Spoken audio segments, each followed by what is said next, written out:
at the moment.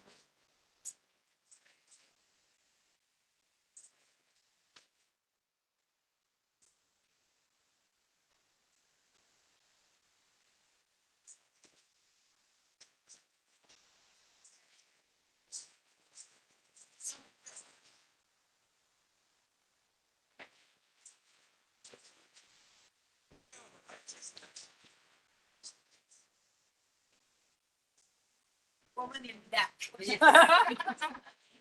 Bread. See my bread. She was very nice.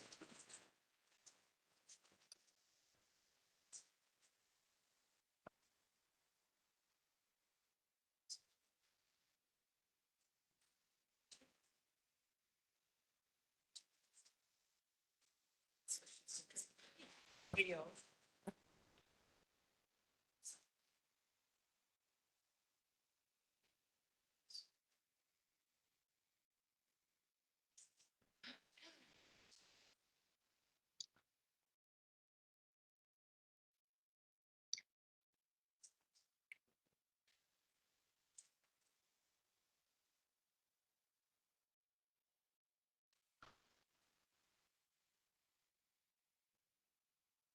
Hello?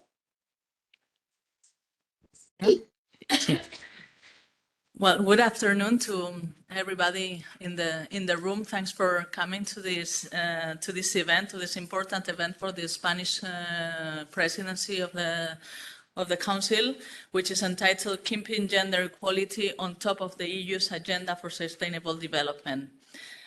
First of all, I would like to thank the Belgian government for hosting us here.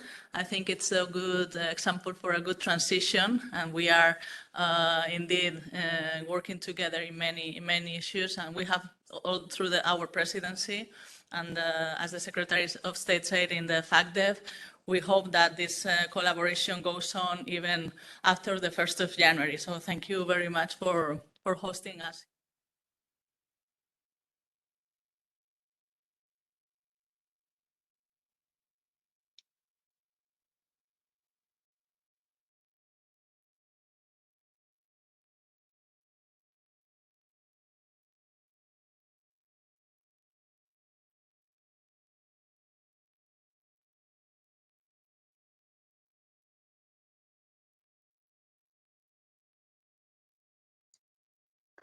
Hi.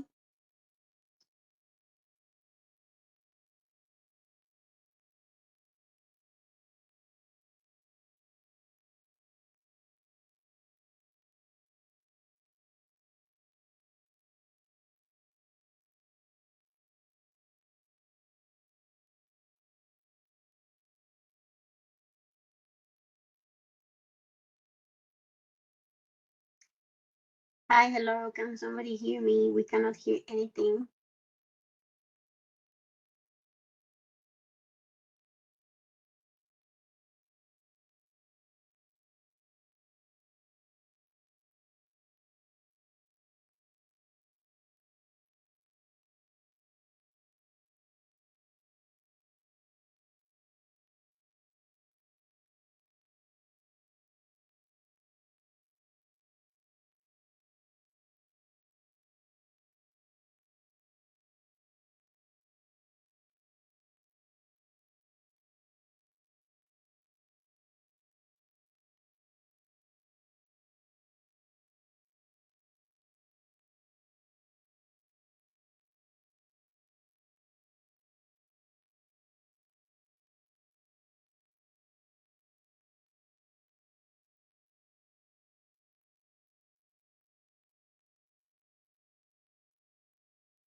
Hi, I think there is a technical problem. We can't hear the sound from the meeting room, and the presentation is still in the first page, in fact.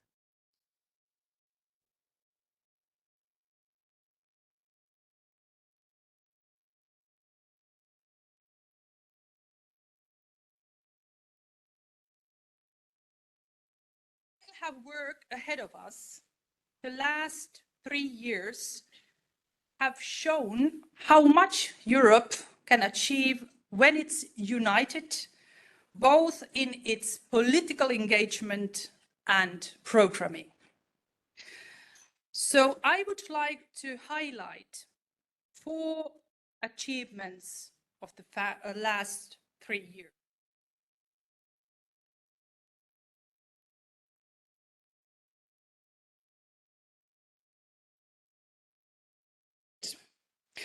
By leveraging a Team Europe approach, the EU and member states coordinated effective engagement on gender equality, both in partner countries and multilateral fora. We set up country-level implementation plans in almost all partner countries and engaged in regular political and policy dialogues that set the stage for change. Today, with our midterm report, we are recommitting to the political ambitions of CAP3 towards a gender-equal world. Secondly, the EU increased both programming and funding for gender equality. The simultaneous launch of CAP3 and the multi-annual financial framework actually led to an 8 points increase in the number of external actions featuring gender equality as a significant component, with 72% on track to meet the target of 85%. And funding for gender equality and women's empowerment efforts in the first 2 years of implementation was over 22 billion euros. 22 billion euros for gender equality. With our midterm report, we are also integrating gender equality efforts into our 300 billion euros global gateway strategy, which invests in better education, health, and digital connectivity, while also supporting sustainable energy, climate action, and transport. I think it's important that now also this gender aspect will be integrated to this global gateway strategy. Thirdly, we have increased engagement with partner governments, women, youth organizations, national gender equality networks, and other critical stakeholders.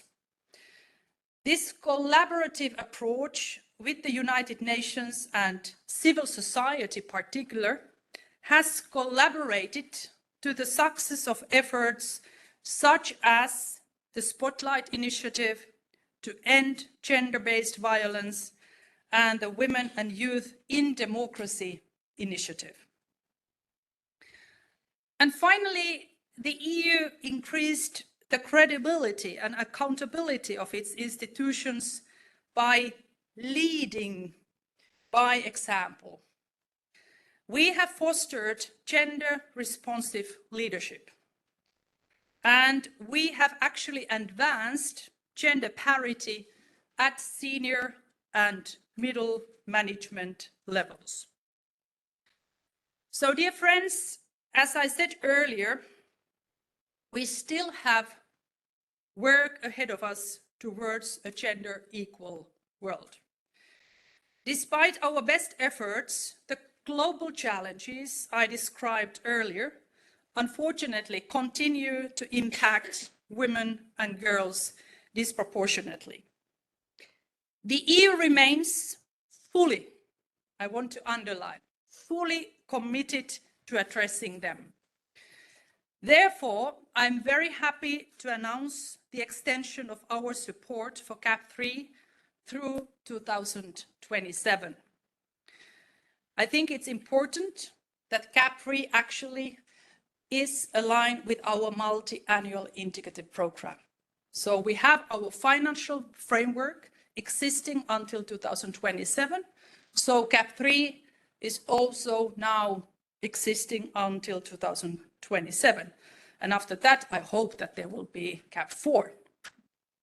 So with the help of everyone in the room today, we can achieve a future that allows every woman and every girl, regardless of where they live, to really build the future they dream of. Thank you very much for the cooperation so far, and very much looking forward to the next years ahead of us. Thank you.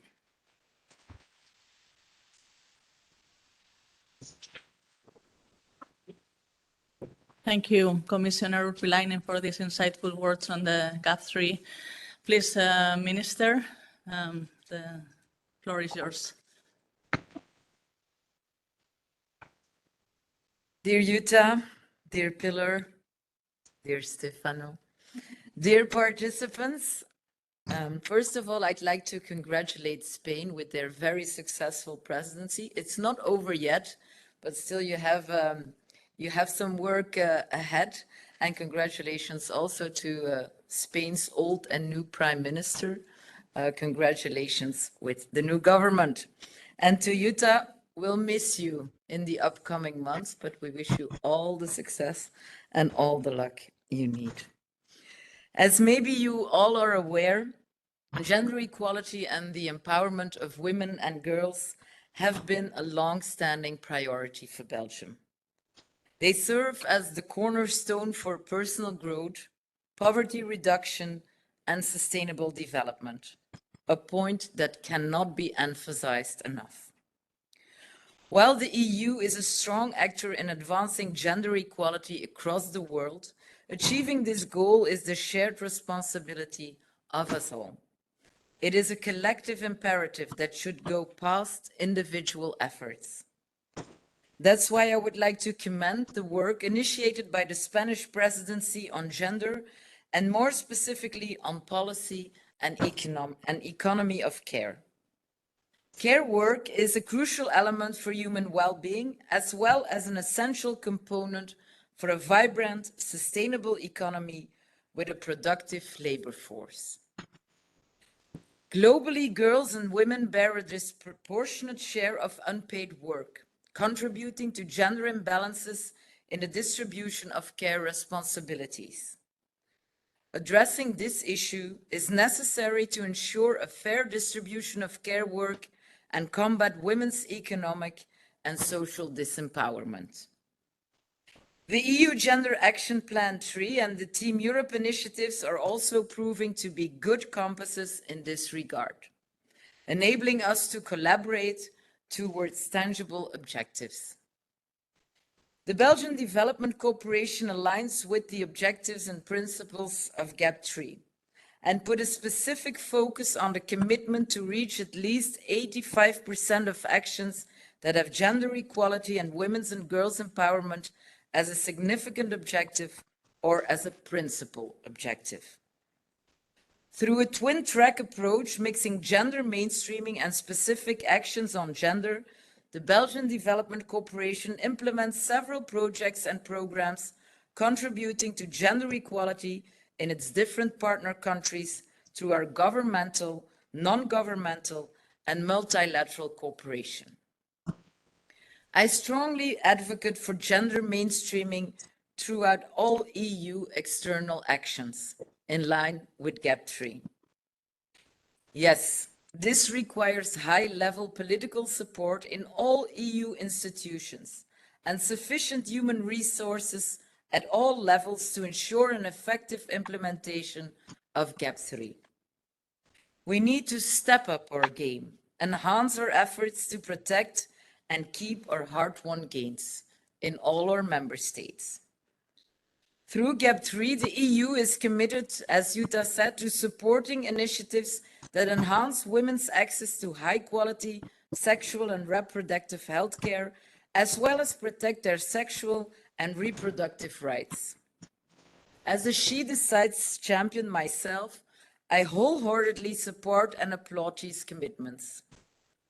To achieve gender equality, all women and girls, young people, LGBTQ plus people must have universal access to quality services, information, and education regarding SRHR. More specifically, is improving access to SRHR for women, girls, and adolescents central to achieve gender equality and the 2030 agenda. Old and new discriminatory systems and norms must not be allowed to undermine this pursuit. According to UNFPA, only 55%, and it's a shocking number, of women can make their own decisions on SRHR. During Belgium's presidency, we will focus on health as a human right, including affordable, accessible, available healthcare services and products for everyone, including SRHR, and on achieving universal health coverage, including by means of social protection. A healthy population is the precondition for social progress. A good healthcare system also lays the foundation for building a welfare state. It requires cooperation among numerous actors, but without inclusive access to healthcare, to family planning, to contraceptives, to diagnosis and treatment for HIV, sexual and reproductive rights cannot be guaranteed.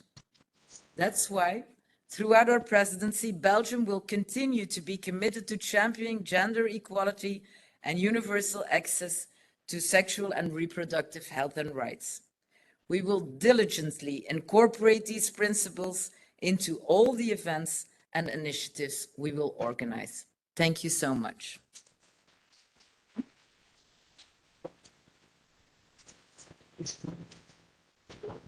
Thank you, Minister, for making the link between the GAP3 and the economy of care that we've taken care of during our presidency, and also for making the link between our presidency, the Spanish presidency, and the Belgian presidency. We are very sure that we leave the matter and the issue in good hands.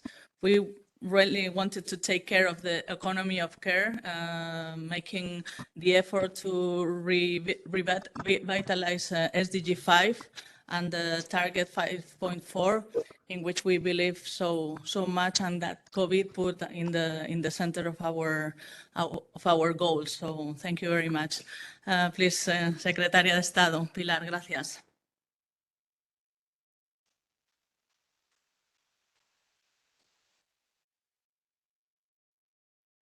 Muchas gracias, Eva.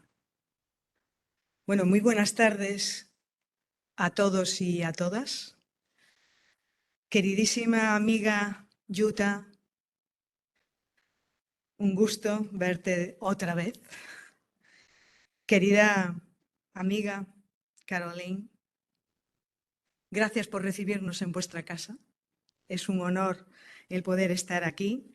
Querido secretario general, estimado Sanino, un gusto compartir un espacio de feminismo. Estimados representantes, estimadas representantes de la sociedad civil, de Concord y de las ONGs que estáis aquí presentes. Un saludo especial a las y a los actores de la cooperación que estáis aquí presentes en este acto. Muchísimas gracias por acompañarnos. Y también saludar a quienes nos acompañan online y que nos están siguiendo desde cualquier parte que lo estén haciendo. Muchísimas gracias. Amigas y amigos, es un placer el poder compartir un espacio de valores feministas, un espacio de empoderamiento feminista, de lucha feminista.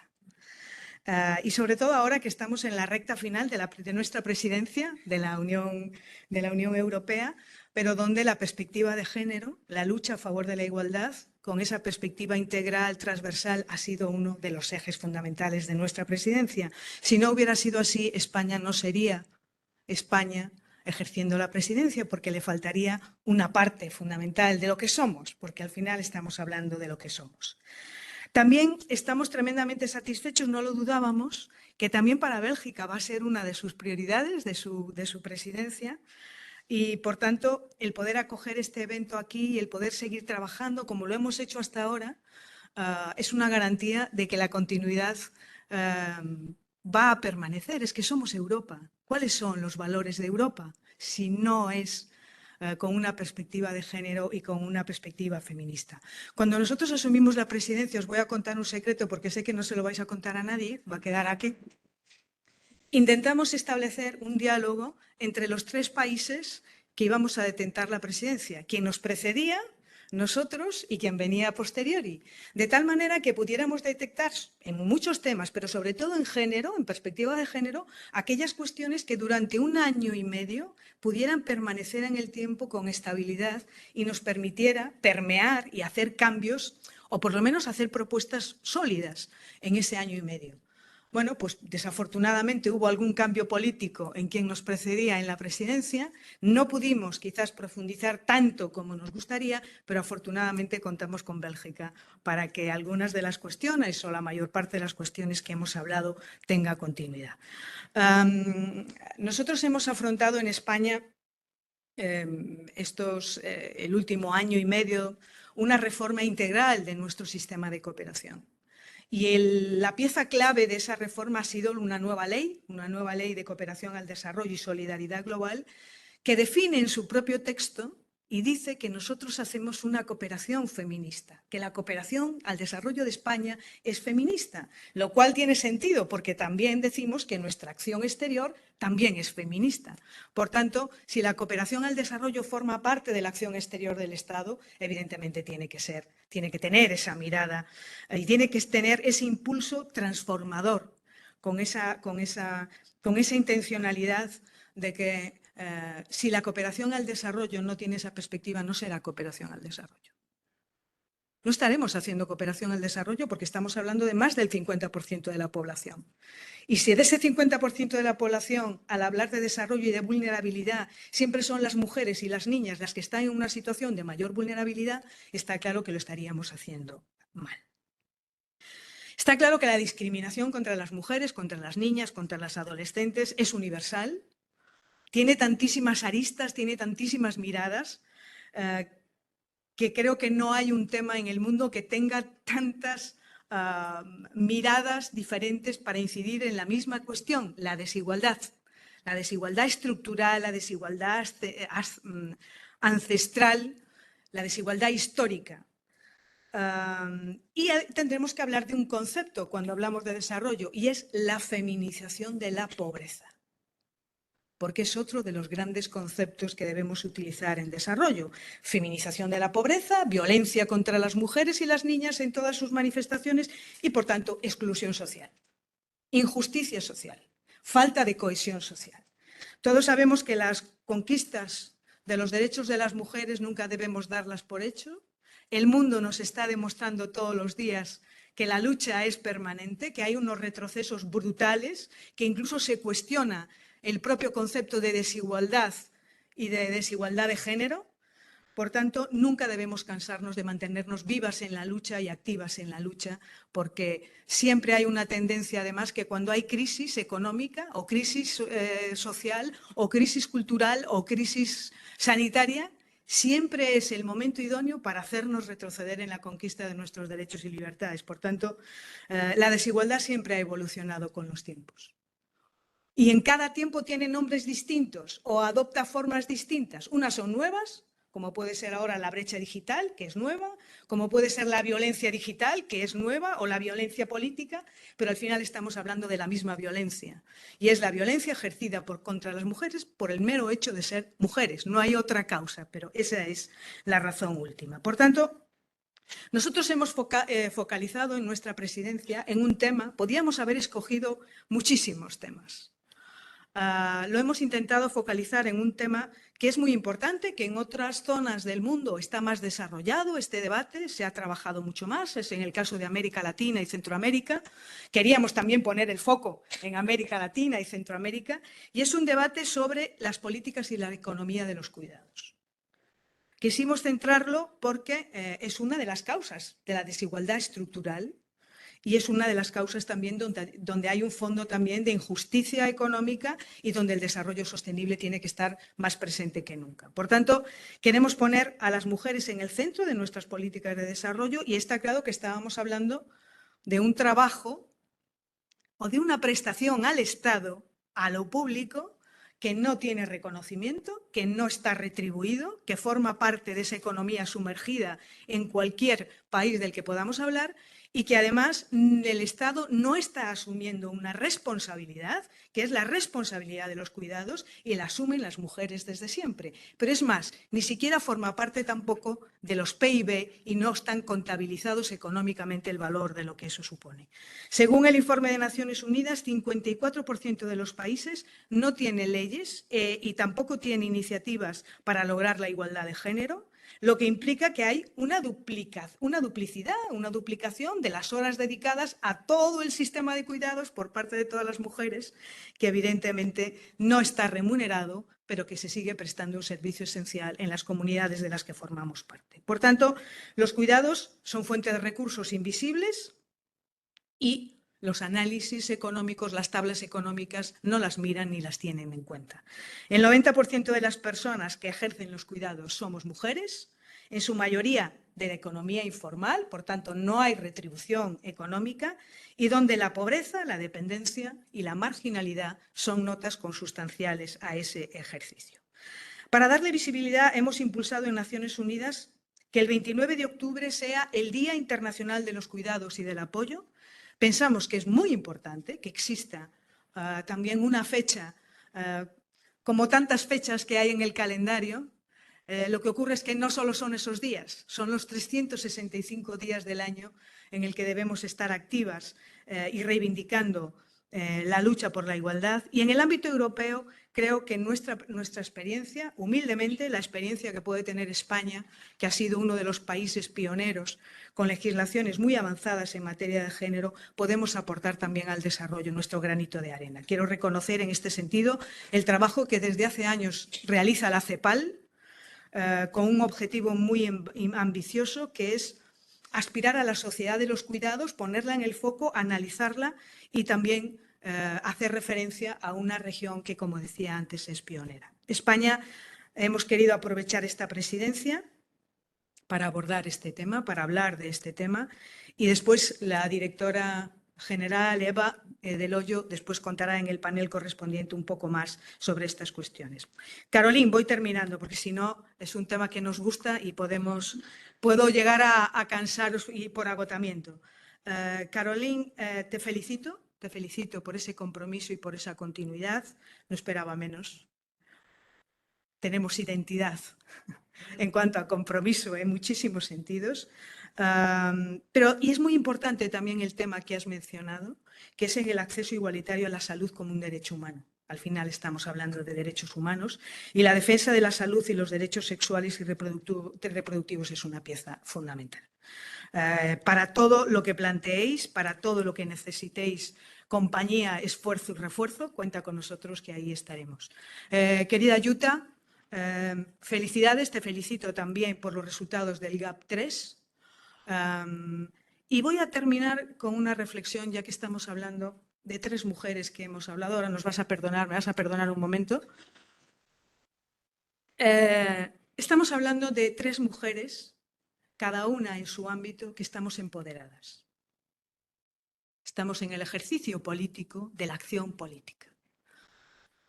Cuando estamos ocupando los espacios de poder, es cuando podemos cambiar las cosas.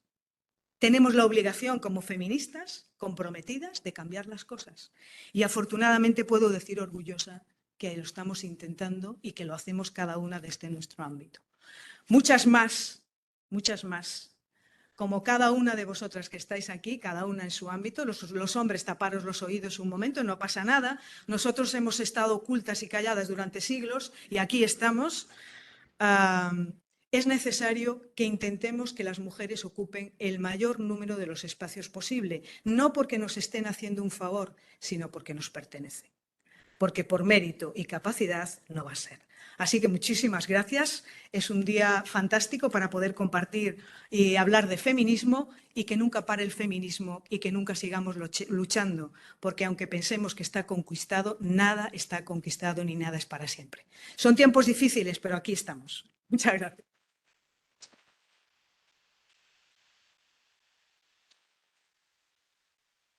Thank you very much, Secretary of State, for your vision and also your commitment and showing and going a bit more in depth into the guidelines that I will explain later, as you said. And we have the male representative of the panel, which we also welcome very much from the External Action Services Service Secretary General, Mr. Sanino, please.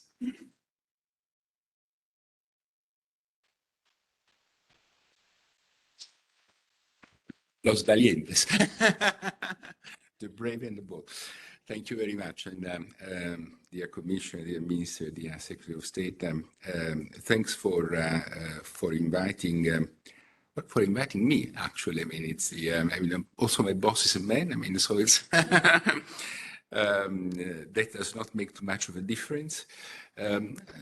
Still, I think very much what an expression that you just used, gender equal world. And I think that that's what we should be our aim. I mean, and if I may understand, and I think that you're right in being proud of feminist policies, but this is something that we have to do together. I mean, and you have a right of saying that you want to fight for it, and you will get it and won't ask for it. But I think that it's important that we all contribute to this world if we want to really make it a gender equal world, a world where everybody feels at ease. And I think that it is important also to mention from that point of view the point of the intersectionality between, let's say, women and other vulnerabilities that do exist. You were saying what happened during the COVID period. And it is true that there are some segments of the society that tends to pay more for when there is a difficult moment. And it is also true, and it's something that I feel very strongly also, that there is an element of backsliding in our society about the rights. And it's not only about the women's right, it's about all our collective rights from many points of view. So a reason more to, again, to fight together to have a world which is more equal, more balanced, more representative of the complexity and diversity of our societies, but also more just for all of us. And as you say, I mean, we are all speaking from a position of privilege in a way or another. But there are many other people that are not empowered and that are suffering from this situation. I don't know if my task is easier or more difficult because essentially you said it all. So it is, and it is in a way I do not need to come back too much on the point of the GAP 3, except saying something that I'm sure that will come also in the panel afterwards about the importance of the implementation. I mean, there are a lot of actions, a lot of initiatives. Now we have to make sure that this is happening, that we are bringing them to fruition for everybody. And I have to say that, I mean, once again, I mean, it's not linear, the result, it's not linear what is happening, but there are elements that are important in our strategies, and you were rightly mentioning all the process of programming for our assistance, but also what we are doing now with Global Gateway, which is very, very important.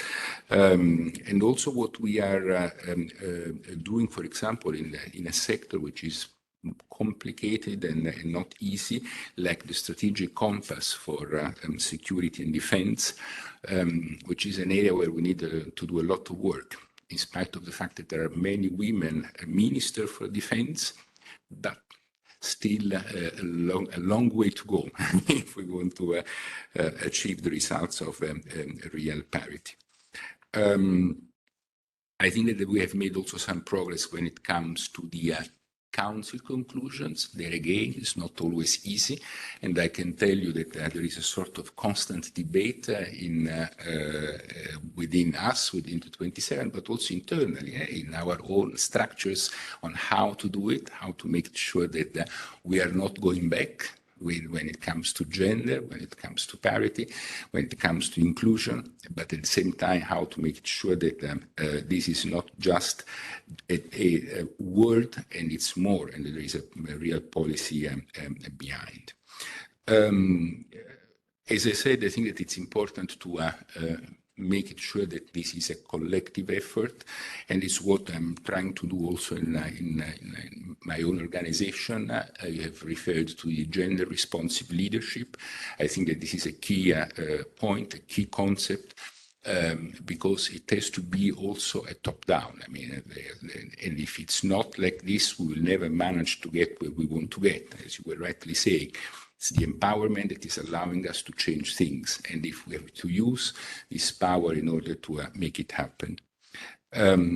For us, the idea of the gender responsive leadership is not just a word. I mean, and I'm very grateful in particular to Stella Roller. You will hear more from her afterwards for all the work that we are doing in this area. We have now started a series of seminars on gender responsive leadership. So all our senior management is going through this. They need to get a sense of what is the work that needs to be done. We are trying also to have people and make people accountable for what they are doing and what they are not doing. And I'm making a point that the implementation of our guidelines, our action plan on gender and diversity, and the actions that we are starting from there are part of the way we assess the capacity of managing the structures. So it's not only, again, an abstract concept, it's becoming something that we are doing in concrete. As we are doing in very concrete terms when we are now introducing in all our mission letters to our ambassadors around the world an indication that they have to work on this. And that, I mean, I want to know what we want to know collectively. I want to know as head of this administration, which is the effort that they are doing in order to implement this responsibility. As Jutta was saying, we want to lead by example. So we are trying to walk the talk and to start applying internally what we say that should happen externally. And that's why I've made the point that we need to bring the level of our colleagues in senior and middle management position to 50% by 2025. It's not an easy task, and I have to say, and I'm saying you that are politically responsible for that, because we have started a competition among feminist policies, because whether it's labeled or not labeled, as a matter of fact, we are all doing that. And I have to ask you also from the point of view of the institutions to put more female candidates for senior management positions. Because what is happening now that I'm receiving from member states, let's say on the average, 30% of female candidates and 70% of male candidates. And it's not only the usual suspects that are doing so, to be clear. So, I mean, in spite of that, we are trying to, again, to appoint more managers and we have reached, let's say, already a decent level. I think we're around 40% globally. I'm taking into account, let's say, the headquarters and our delegations, but still there is some work to do. And where certainly there is a lot of work to do, and I was coming to what I was saying before, is in the area of the military missions, where still we are very far from having the number, the persons that should be there to have a more balanced agenda. So I'm asking your support, your help to move in that direction. It is important, if, as you say, if we want to create this, also this, especially when it comes to the foreign policy dimension, the sensitivity and the the value, the capital that women are bringing into this area, and that we are badly missing, especially in these difficult times that we are living. I think that gap 3, and I finish with that, gap 3 provides us a very good opportunity to align the goals that we want to achieve in this changing geopolitical context. And if we are able to unlock the potential of the gap 3, I'm sure that we can manage also to influence positively a number of conflicts that are unfortunately plaguing our world in these last years. So thanks once again for inviting me. Thanks for having one man in a panel of women. It's good from time to time to have this feeling of not being the majority.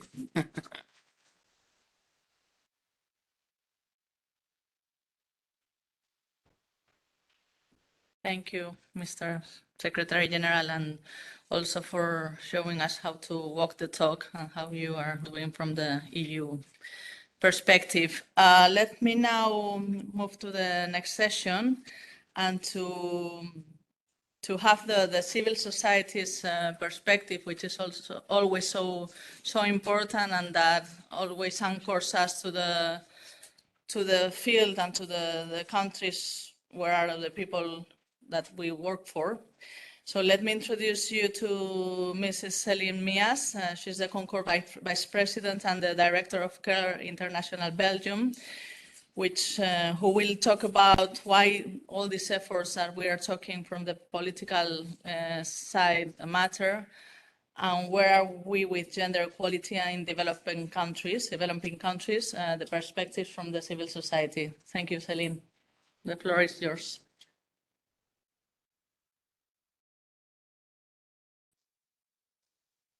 Thank you very much. And first, I'd really like to thank the Spanish EU presidency and also Minister for your inspiring opening words and leadership. Thank also the Belgian permanent representation and also the future EU presidency, also for hosting our events. It's such a delight to be here, and I have to say, I'm particularly excited because I love the title of the event.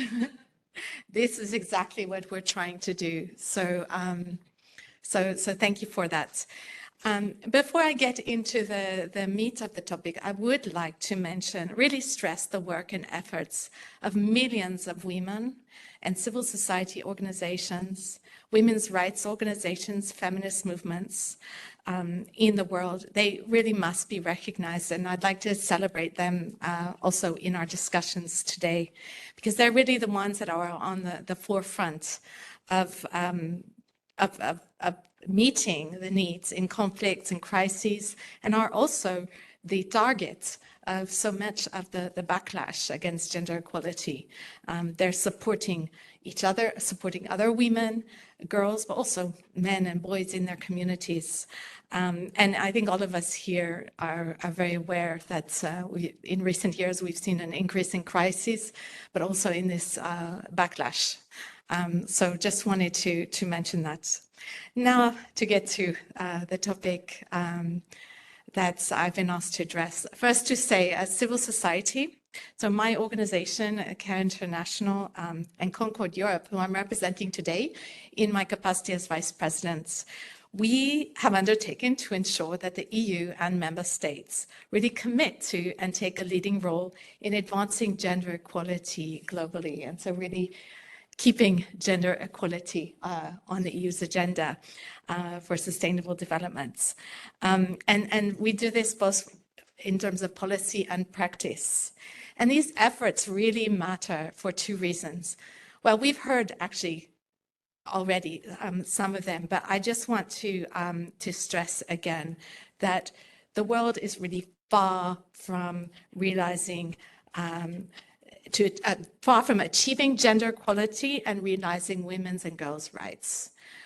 We know from the SDG report that came out in July that there are so many areas that are far behind. And here I'm going to quote that progress to achieve gender equality, and specifically SDG 5, has been too slow.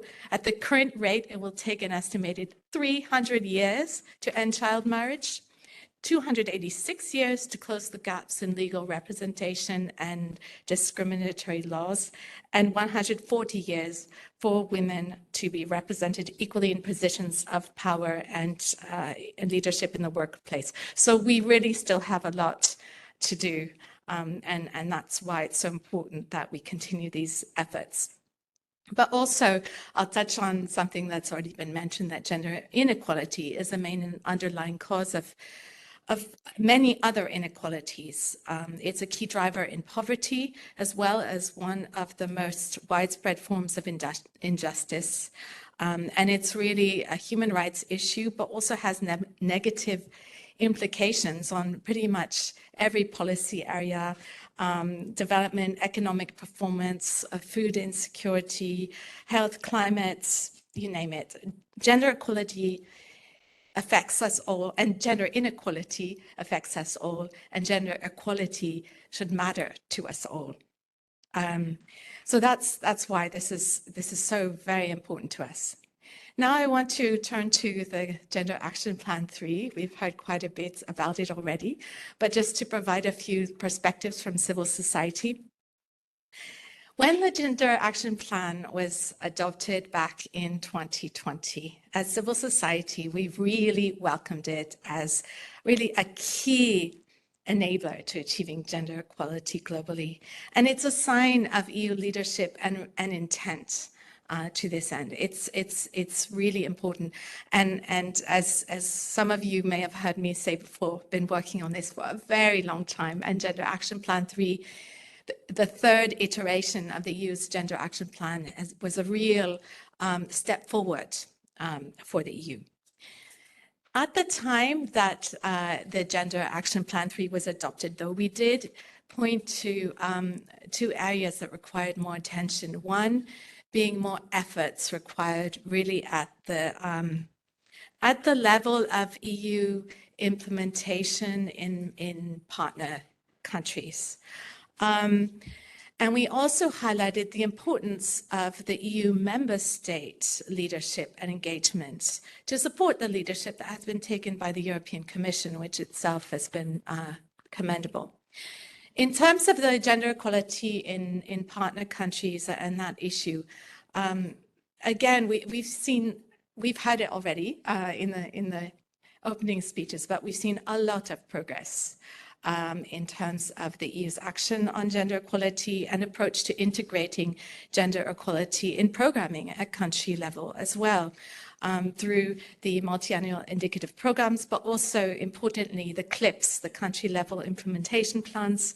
Also, this is in addition to the efforts we've had mentioned on building the capacity of external action staff, EU delegation staff, and leadership, which is all really commendable, and really wanted to highlight how much progress has been made. At the same time, as civil society, we have strongly advocated for the participation and inclusion of women's rights organizations and civil society organizations from partner countries, and those from beyond the capitals. So not just even the usual suspects in their countries, but really looking at it from inclusion from an intersectional lens. And in our experience, these organizations really know the challenges in their context and how to address them most appropriately. So they really need to have a seat at the table. And we'd like to see EU delegations working even more, placing even more emphasis on this engagement with women's rights organizations to ensure that they're also resourced adequately, and that they have a meaningful seat at the decision-making table when EU is defining programs and priorities also for political engagement. And we commit to ensure that, to continue working with all of you also to ensure more progress in this area. On the issue of member state engagements, interesting, back in 2020 when the GAP was adopted, as civil society, we were very disappointed. Actually, we were really concerned that there were no council conclusions, that we saw a lack of this formal commitment at the highest EU level, member state level, for the gender action plan. And we called this out, we were concerned. But so much has happened since, and we have actually been we're very encouraged. This does not say that we ignore the backlash, because that is a reality in Europe as it is globally. But so many EU member states are now in the process of developing their own gender action plans, or even further, many have adopted feminist foreign policies or feminist development policies. And for us, this really represents a clear commitment from these member states to go beyond even gender equality, but really to implement policy with a feminist lens and principles through this feminist light that we've heard of. And we're so excited today to see Spain and Belgium hosting this event and leading really these efforts as a sign of your commitment to gender equality, because we know it's a firm one.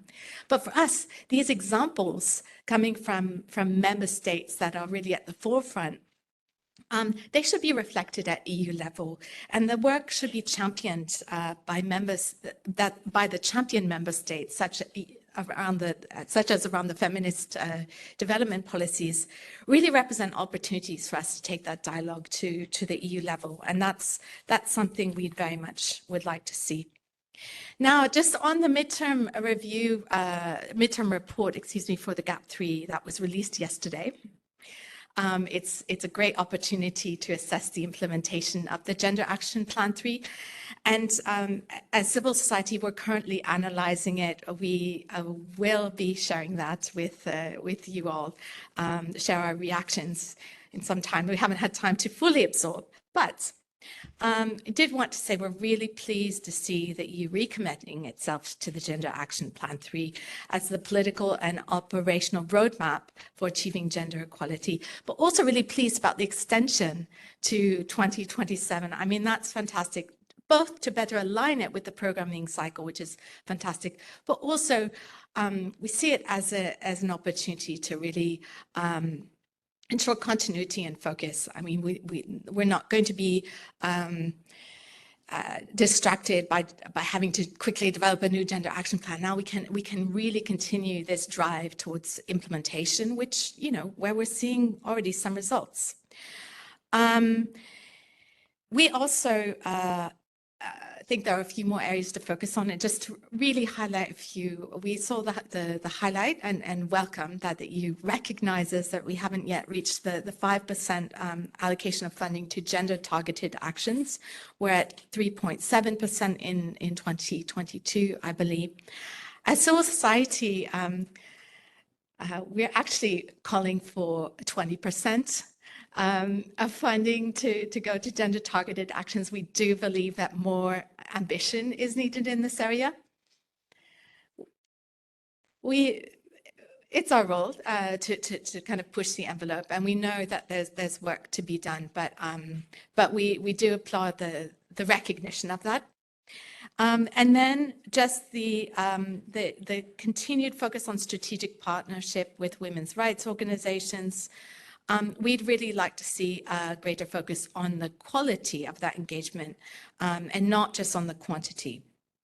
So just to close this, as shared before, we will continue working with partners, peers, member states, EU institutions to implement the GAP 3 to 2027.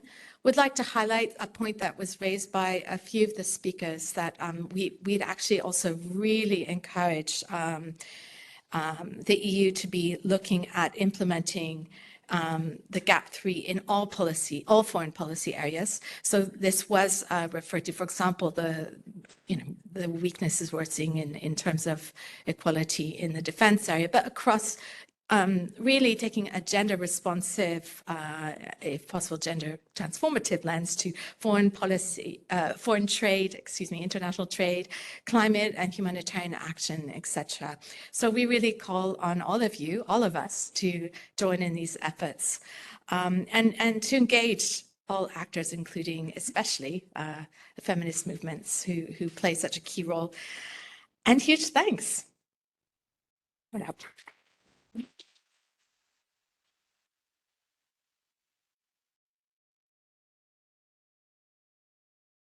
Thank you, Celine, for this insight from the civil society. Always a pleasure. And that makes us become together and walk the talk, as Mr. Sanino said, like the institutions with their plans and you with the reality on the ground, and talk about quantities and demand specific targets, and 20%, that's fine, we'll try to get there. And well, it's been a pleasure. And now let's call the panelists here for the last panel. Mr. Alejandro Fernández Mazarambroz, he will be conducting the panel. Heidi Rombutz, Stella Roner, Chiara Adamo, and Florence Reyes. Please join us here. Thank you.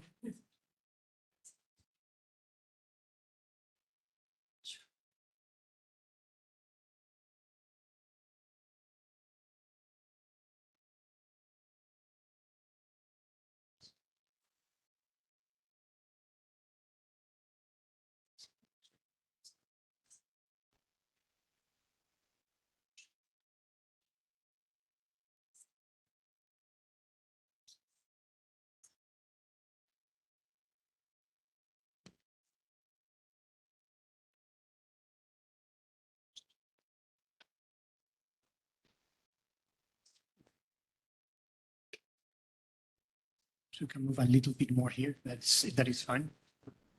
Yeah. Okay. So everyone is, yeah. Well, thank you very much, and we'll continue now with the next panel. We've had an excellent introductory remarks for the Commissioner, Secretary of State, the Minister, and Secretary General. And now perhaps we can have a bit of a deep dive on issues that have been already addressed. So with me, we have an impressive panel of women that are actually leading right now in exactly keeping the gender equality agenda on top of the EU agenda. So I will proceed to introduce them, although I'm sure many of you already know them. So first of all, Eva Del Hoyo, Director General for Development Policies of the Spanish Ministry of Foreign Affairs. Heidi Rombutz, Director General for Development Cooperation and Humanitarian Aid from Belgium. Stella Roner-Kublasik, Director, Deputy Managing Director for Values and Multilateral Relations and Ambassador for Gender and Equality of the EAS, European External Action Service. We also have Chiara Adamo with us. Welcome, Deputy Director for Gender Equality, Human Rights and Democratic Governance from IMPA, European Commission.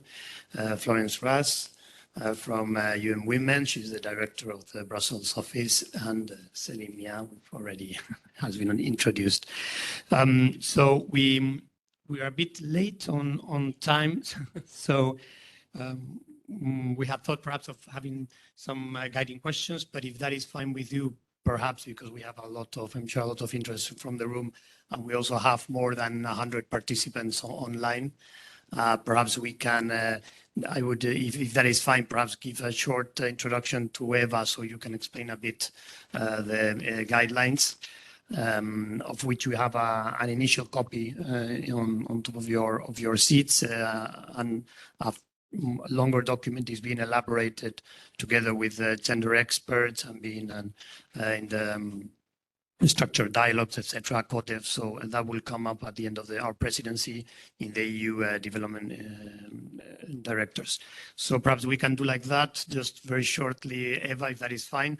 Then perhaps we open the floor, and if there are no questions, then I can perhaps follow the established ones. Okay, perfect. So Eva, one of the issues here was to talk about the guidelines on care economy and policy. Perhaps you can give us a short overview of what has Spain tried to accomplish with these the process. Thanks. Sí, muchas gracias, Alejandro. Voy a hablar en mi propio idioma, si me lo permiten, y así puedo, yo creo que, ir un poco más fluida. Yo creo que el compromiso de España con la cuestión de género es indudable, ¿no? Ya nuestra presidencia anterior, en 2010, fue el primer pistoletazo para mala palabra, fue el primer punto de salida para el GAP 1.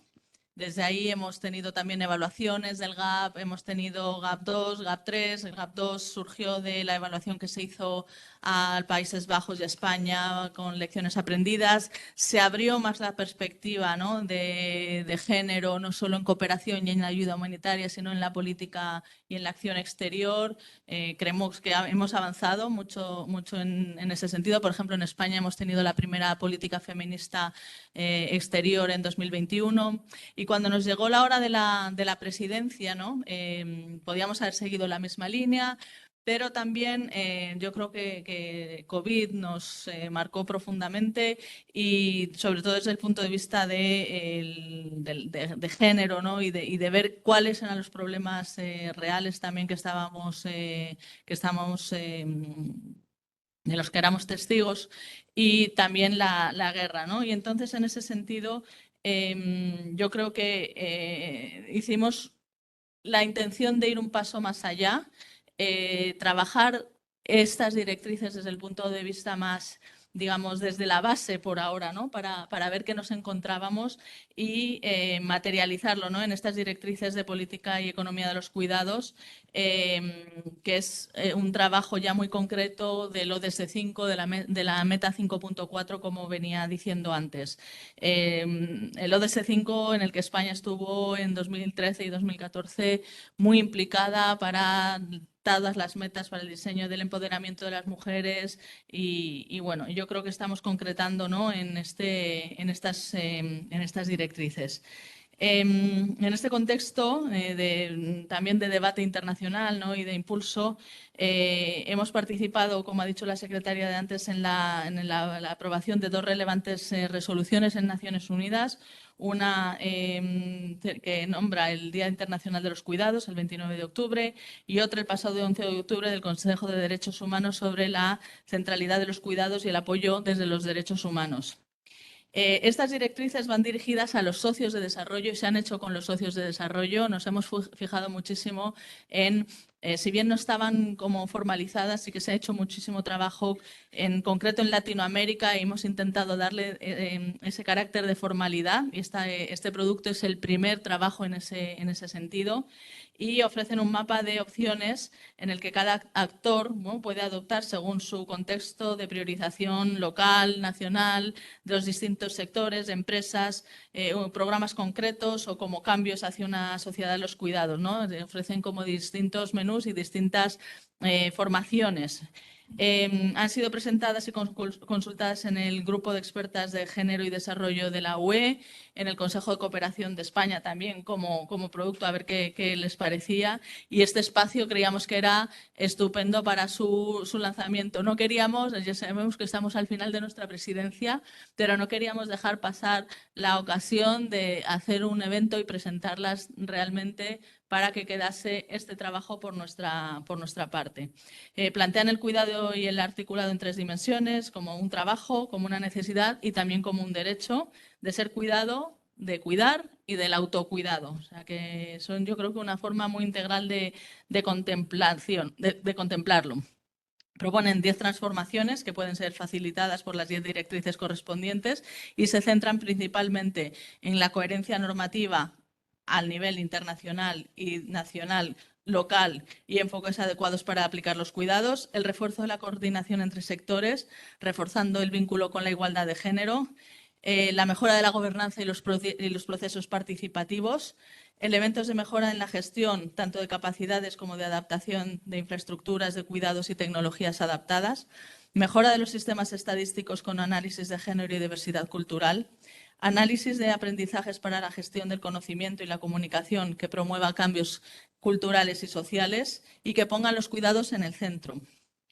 Y es fundamental también que tanto la recaudación de impuestos sea estable y transparente, como han dicho antes, hay datos, pero no hay demasiados datos y no sabemos cuánto está contabilizado, cuánto sucede en la sombra, mucha economía sumergida, etcétera, y que progresivamente se apliquen presupuestos sensibles al género y con iniciativas ya aprobadas para cuidados como las cuentas satélite, por ejemplo.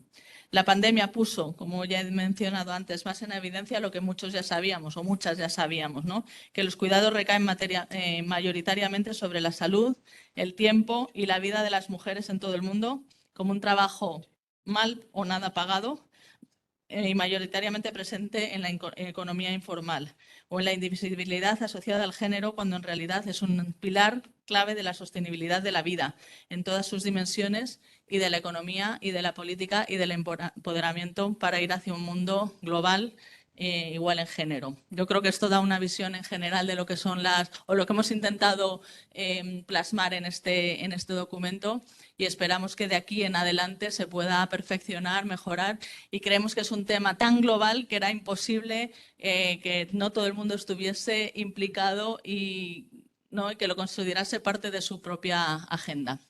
Y bueno, yo creo que ya las he presentado así, lo podéis ver todos en el mini folio que tenéis ahí, y yo creo que vamos a ir haciendo pues publicaciones más formales, digamos, de ello.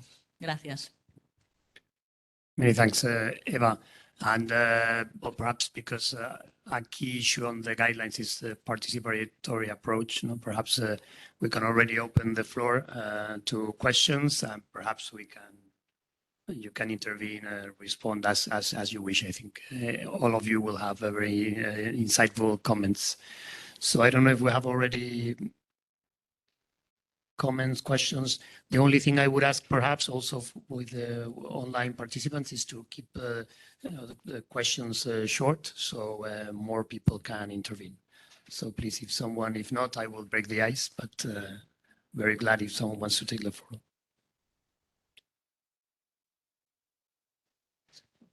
Yes. That's the other thing.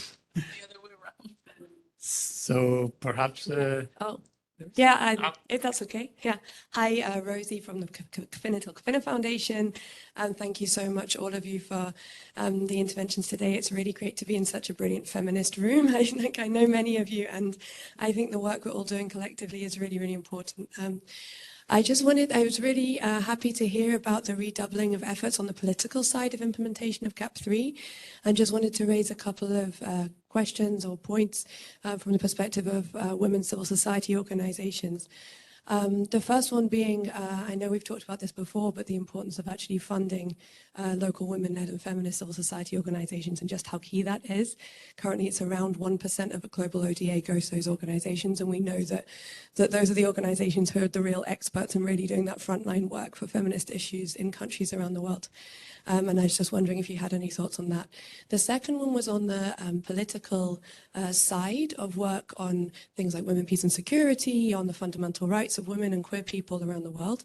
We note that at delegation level, often women's organizations get referred to gender focal points when they try to talk about issues such as peace and security and fundamental rights. And we're wondering if there have been conversations on that already about how to make sure that they have the right political access that they need on those topics. Thank you. Great. Perhaps we can take one more questions, if that is fine, and then we open the questions. Yes, perhaps. I think there was someone that wanted to intervene too. No? Okay, well then, perhaps, Yara, do you want to start? Yes, no, thanks. Thanks also to all for joining. I mean, if I look around the room, we also see a lot of well-known faces from civil society, from our member states, allies, from the UN. I think, we are midway, and I think we made the progress we are making as a Team Europe, also thanks to all these joint efforts by all of you. And indeed, women's organizations, civil society are a key ally. There are those who understand and really can transform societies bottom up. So they really look at the structural barriers, and they know how to solve that. So this is a strategic priority for us, the engagement with civil society, women organizations, but also the support, capacitating these organizations. It has been again reaffirmed, if you, when you will have time to read the midterm report which was adopted yesterday, it clearly reaffirms as one of the points of priority for the follow-up to put the accent on supporting women's movement. In terms of figures, we need to distinguish about, and funding, we need to distinguish about working through a civil society and women organization and also working with civil society and women organization. But we have as figures that 1.6 billion of funds with gender equality as a significant or primary objective were challenged through civil society organization in 2022, so in 1 year. And this goes up from 1.29 billion from 2021. And funding to women organization, and that's what you were asking for, and this is really where we need to work. I mean, the good news, it has increased by 155%, 155% in the last 2.5 years since we started GAP3. But the bad news, as you say, that in general terms, more needs to be done by all of us. And we are starting new programs together also. For instance, we launched at ANGA the Advocacy Coalition Building and Transformative Feminist Action with our UN Women ally that will allow for direct funding to build capacity and network at regional global level of feminist movements. The Commissioner spoke about the Women and Youth in Democracy initiative, really about empowering women also through women organization. And at country level, we have so many examples from Cameroon to, I don't know. One thing that is interesting maybe for you to know, as the communications are limited in space, we also have an online platform which is referenced in the GAP3 midterm report, and there you will find best practice example in all areas of gender equality by member states, by us, and also taking into account the shadow report by Concord. So I hope this will also enable all of us to really build on the best practice, so that, you know, when we end this GAP3 cycle, we will all align with the best, and we will really deliver for women and with women.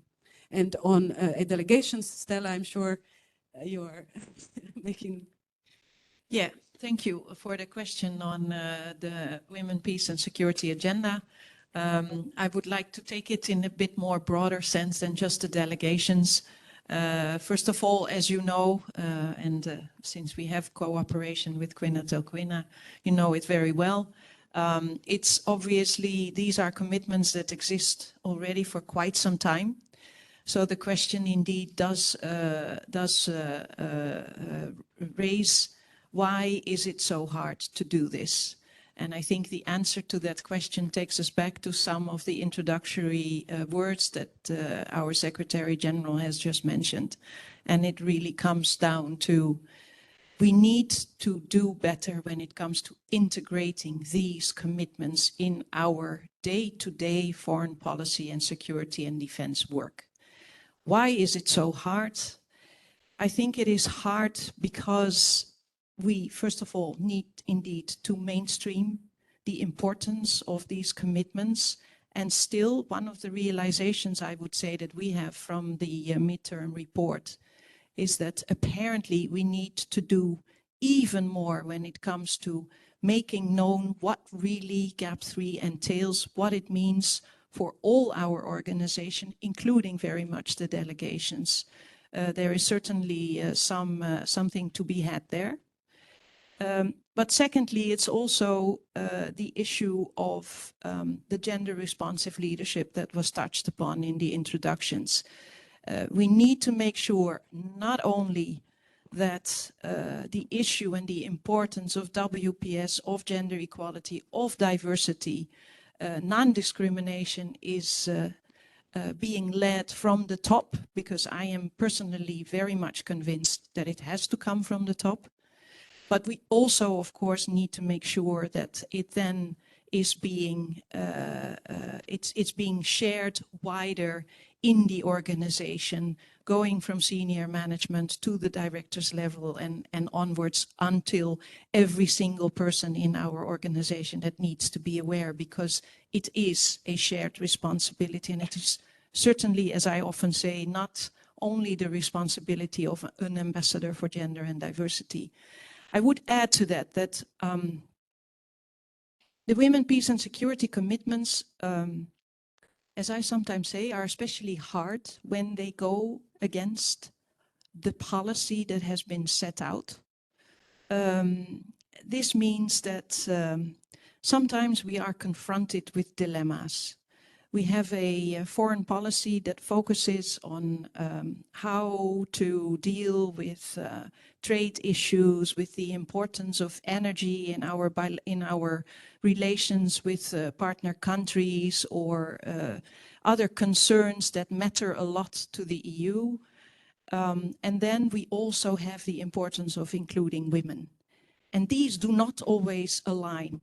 And we have to indeed be extremely careful that we make sure that the women's issues do not always fall off the agenda as having a lesser priority.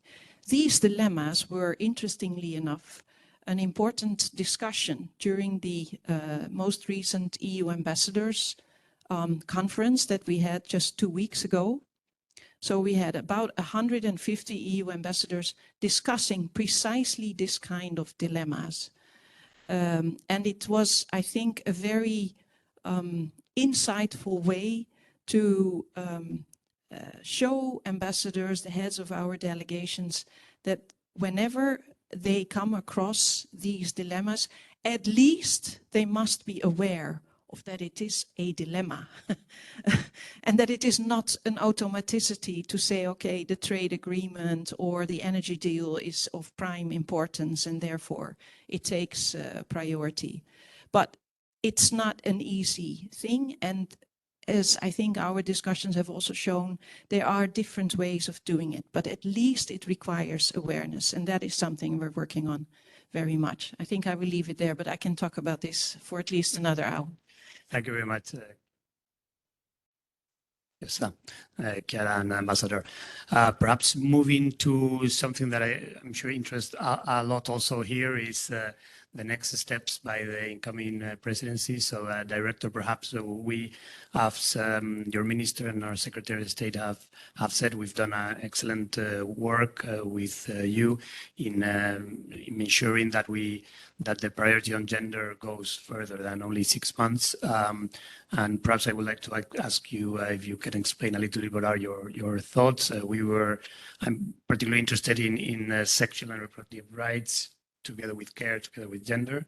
That connection is interesting for us, but of course, any other issues that you might want to enlighten us will be great.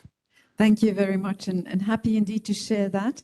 But let me first also congratulate you as Spain, and especially my colleague Eva, for her wonderful work and for putting this high on the agenda and making sure it remains on top of the agenda. And so we will gladly take over the flame. We will take it over and look at a few specific angles. But, just to continue the conversation, let me tie my response into what has been said already in terms of the important point that you made in terms of sometimes we see challenges and not always all interests do point out to the same direction. And I think that is definitely also very important to recognize that in international development cooperation. And tying it into your question that was making reference to the importance of working with local actors. In international development cooperation, what we strive for most importantly is action and change locally on the ground. And I think when we look at where we stand today, just maybe 3 elements that I want to point out. First of all, I think we need to collectively really understand that we will not reach the end point. It will remain a continuous battle. We win some and we lose some. And having a background in the human rights community, I think it is important sometimes to acknowledge that not sliding back is actually progress made. It's very difficult, But I think we need to be aware of that. Not sliding back can mean that we've actually done a good job because we prevented from further sliding back. So I think that's something to keep in mind. Secondly, again, tying into a few things that have been said about the importance, of course, of mainstreaming, but also the importance of giving specific attentions, for example, as Spain has done with the care agenda. I think we need to even deepen our understanding of the operational effectiveness of, for example, the mainstreaming agenda, how to really make change. And I think that is something that is of critical importance from a development cooperation perspective, and that we definitely also want to support, and at the same time give specific attention. Belgium does give, as you've heard our minister say, specific attention, for example, to gender-based violence. We need, specific focus and lens sometimes on these topics, on economic empowerment. And at the same time, and that's my third point, this is about systems. It's not about individuals. And I'm sure in many countries, you've heard this agenda in terms of women need to do A, B, C, D.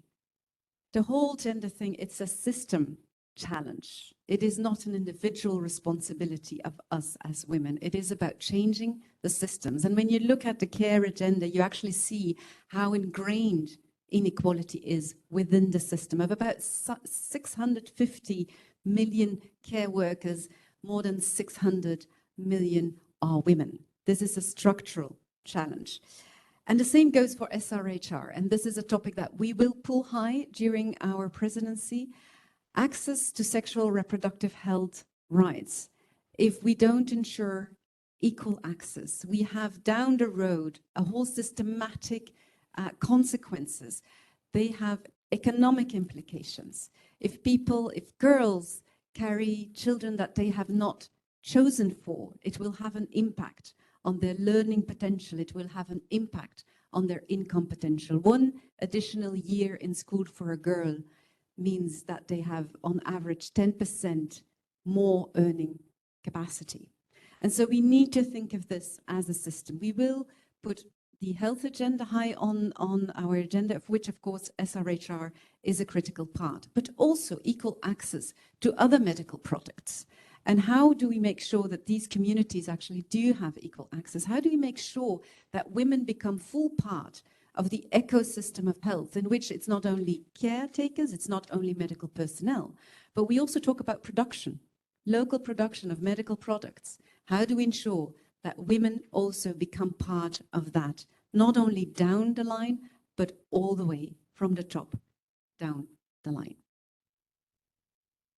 Thank you very much. And we can certainly relate to what you said of that sometimes not sliding back is an advance. I think we're seeing this in many issues, not only EU but worldwide, in the UN discussions, where frankly in certain type of language, keeping the line is already a victory, certainly. Perhaps if there is no other questions, I would jump into Florence, which has an amazing Spanish, by the way, and perhaps taking the opportunity of your experience in Latin America. I would like to zoom out of the thematic focus and perhaps zoom in into a region that has a lot of experience. And in fact, we've taken a lot of the experiences in Latin America in terms of care, where in many areas they're extremely advanced. And perhaps to give us your take on this, also given that we've had very recently an EU-CELAC summit, and certainly a lot of the attention, and that has been discussed also in the FACDEF will take place in that region. Thanks. Thank you very much. I'll continue in English, but I think let me zoom out as well. The first mention I would like to say is congratulations on the GAP 3 and on the midterm report and on the extension with the budget cycle. And I heard GAP 4 already, the commissioner mentioning, so I think we're all looking forward to it. And why do I say congratulations? Because it's not evident nowadays. And I think we all know it. For us at the United Nations, we have more member states than the EU. We're looking at CSW in March, and we know that we'll have challenges. We'll have challenges, as you said, to maintain the status quo, which we're not happy with, but which certainly makes us sweat a lot. So I think that's the first dimension, keeping it on the agenda in times of gender backlash. Now, in terms of care more specifically, and I think also relating, you mentioned Latin America, and I recall 10 years ago when I was in Paraguay for UN Women at the time, we had a lot of backlashes already on gender, on, it was not even SRHR, it was parity. Yet we managed to adopt the first policy on care in Paraguay. So I also want us to keep that on the radar while we're going into CSW, for example, that some things can be low-hanging fruits. And it is amazing in these times that women's economic empowerment, and I think when we pitch care under that dimension, is much less contentious. I think there's nobody to say now that we can't have 50% of the population contributing.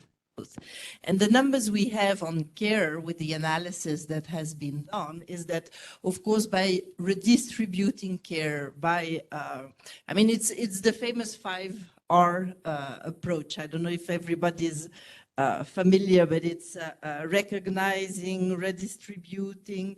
It's a whole set of policies, I would say.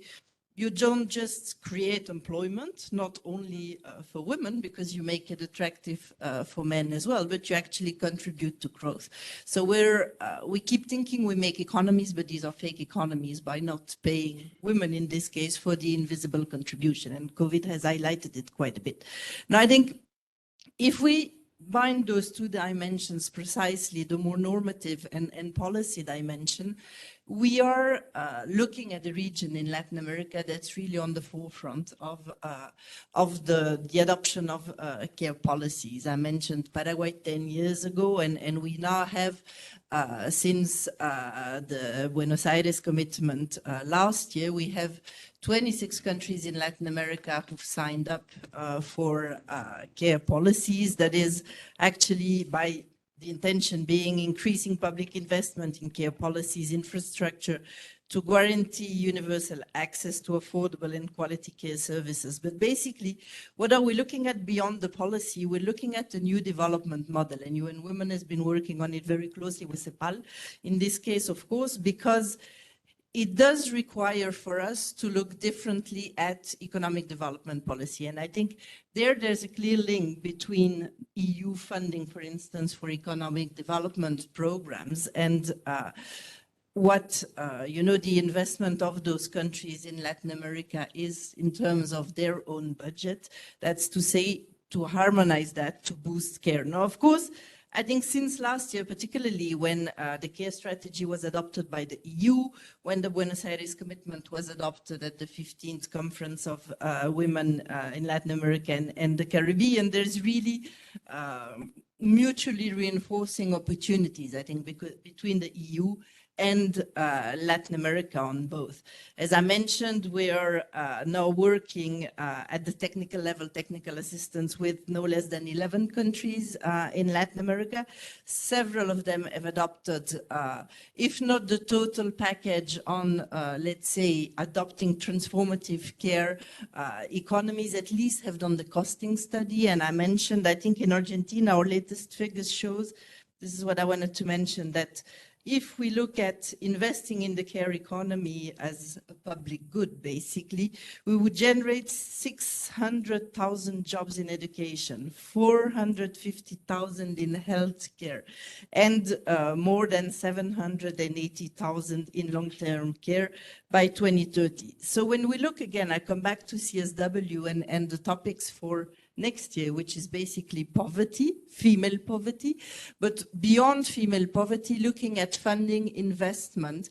And I think we really, I mean, of course, I encourage Belgium as the presidency, but I think we really need to look for CSW also at innovative ways to fund poverty reduction. Otherwise, we run the risk next year to get stuck between, you know, I'm just coming back from Africa after long years, and I know they're going to ask for debt relief and increased ODA, right? And I know what Europe's going to say.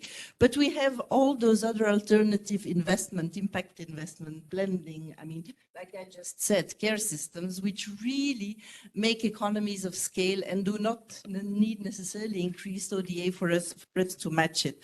Now, I think one important point as well on the partnership on care between Latin America and Europe is the bi-regional pact on care, which really aims at exchanging progresses between initiatives in both countries around systems, policies, infrastructures, but also at comparative analysis and data, because we still lack quite a bit of data in the area, and at really setting up more cooperation programs, including a multi-donor program that UN Women is setting up in 10 countries to attract really resources, but more than resources, I would say expertise, and to bridge really both sides, EU member states and Latin America, in terms of being, I would say, the two regions that are really taking it as a policy priority forward. So I think there's quite a lot to exchange. I would really also encourage us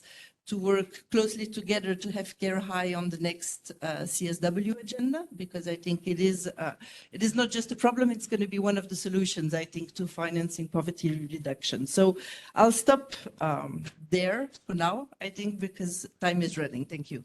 Thank you very much, Florence.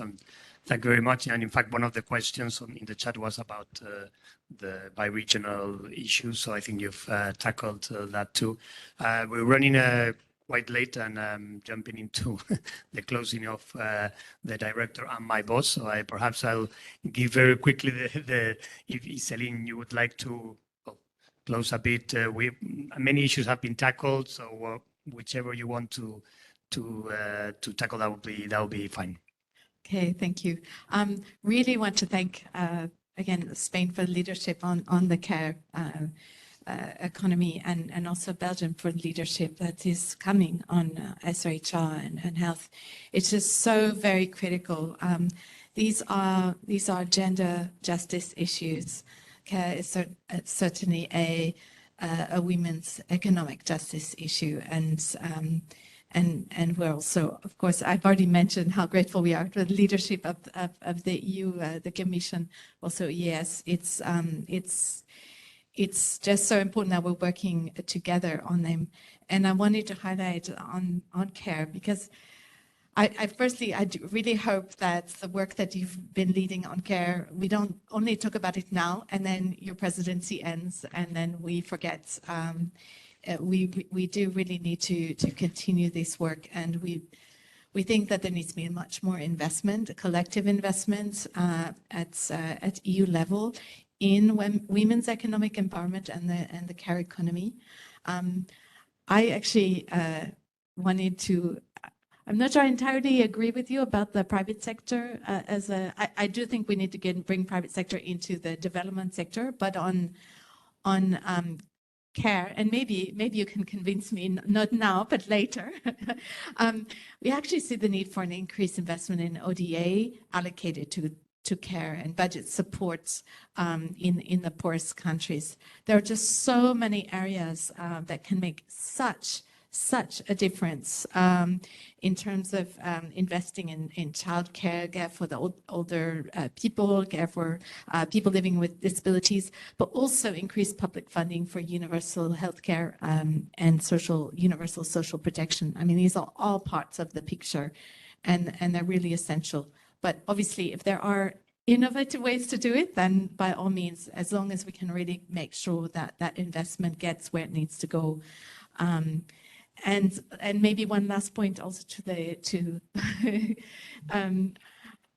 the Belgian colleagues' point about the structural dimension of gender inequality and the systems, where the systems are absolutely critical.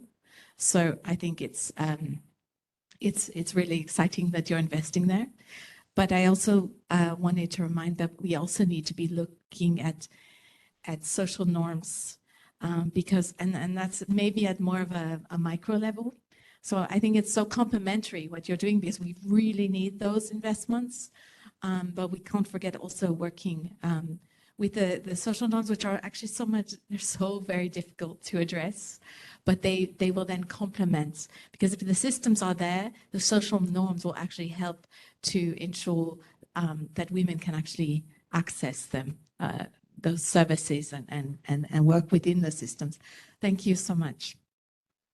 Thank you very much, and thanks to that excellent panel and excellent discussion. Thank you very much.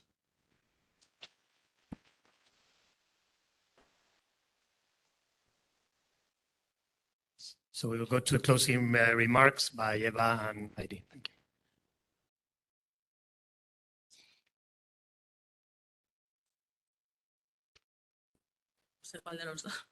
I'll be very, very brief, just 30 seconds. I'll just take two of the ideas that Heidi and Florence put. It is true that at some point you may risk falling behind or backsliding, and that was our first decision we took during our presidency, was to work in a specific subject that would make a contribution. And in that sense, I take what she said about the hanging fruit, that we took a subject or a topic that 50% or 52% of the population are implicated, and nobody could say, no, I'm not interested in this, I don't like this. So it was really an issue was around, and we just took the opportunity. It was, in that sense, it's been a strategic decision, but I'm very happy that we took it over and we progressed it. So from that point of view, just want to thank also Heidi. We've been working and meeting each other in lots of places lately, and it's really a pleasure to have worked with you in job creation, in gender issues, in healthcare, and so on. And as I said before, you have us and our team there to support you in the incoming months, and from the 1st of January, we wish you every luck. So that's it.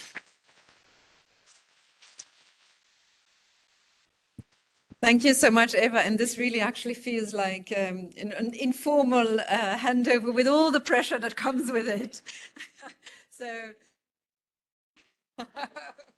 thank you for reminding us. But I do take up on your offer of calling in both directly the line between you and me and our teams. And I really also thank you so far for the collaboration. I think, as the first person from the audience was saying, this feels like a warm room, right? You said something in the idea of like, we are here clearly amongst the feminist community.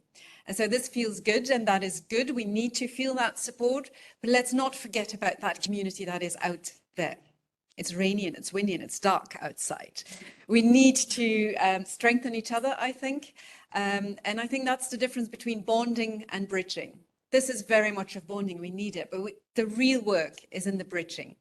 It is really into joining our forces here so that we can also face those who think differently and who we need to actually take on board in the gender agenda. So I think there's just 3 messages, and the 3 messages here are actually just one big message saying, please help us during our presidency to keep this on top of the EU agenda. And the first is, we need to raise that awareness, the bonding, but also the bridging towards the community out there, because we unfortunately have to say that there is the sliding back. It is happening and it is real. So please, let's take that forward together. Second is really working together I feel a lot of convergence here. We may have, on minor issues, and for me, social norms are very much part of the system, so no disagreement there. But I think we need to work together. We have the interesting tools there with the Gender Action Plan, with the Team Europe initiatives, and I think we can only be strong when we work together. And final call out is we need to act now. We cannot lose this moment, because otherwise we will be sliding back. And the momentum also, I think, that we see with this presidency, it's the final 6 months of this commission. So let's take this opportunity to also give a strong message to the next commission. And we would really very much look forward to doing that with all of you here in the room and online. So looking forward to seeing you very soon. Thank you.